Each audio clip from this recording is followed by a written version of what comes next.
Shalom everyone. I am Sarita, a student of the Holy Torah at ACTC Seminary.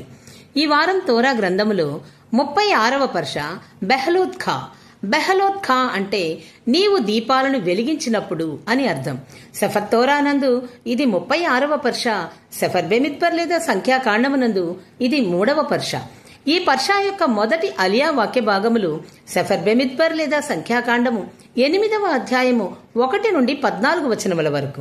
ఈ పర్షా యొక్క మొదటి అలియాలో ఎలోహిం మోషేతో మాట్లాడి అహరోనుకు మెనోరా అనగా 7 కొమ్మల దీపస్తంభం మెనోరా దీపాలను వెలిగించే విధానం గురించి ఆదేశిస్తాడు. అహరోను దీపాలను ఏర్పాటు చేయాలని, అవి మెనోరా ముందు భాగంలో వెలుగును ప్రసరించేలా చూడాలని ఆదేశం ఇవ్వబడింది.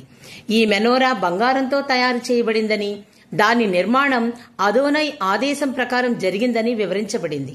అనంతరం లేవీయులను గుడారంలో సేవ చేయడానికి పవిత్రపరచడం గురించి ఆదేశాలు ఇవ్వబడ్డాయి. లేవీయులు తమను తాము శుద్ధి చేసుకోవాలి, వారి బట్టలను ఉతకాలి మరియు వారి శరీరాలను శుద్ధి చేసుకోవాలి. యావే సన్నిధిలో సేవ చేయడానికి, వారిని సిద్ధం చేయడానికి ఒక పాప పరిహార బలి మరియు దహన బలి అర్పించబడాలి.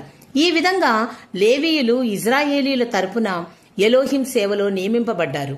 ఈ అలియా యావే సన్నిధిలో పవిత్రత మరియు సేవ యొక్క ప్రాముఖ్యతను గొప్పగా చూపిస్తుంది.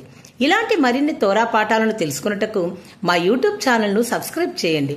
షలోమ్ లెహిత్రోత్.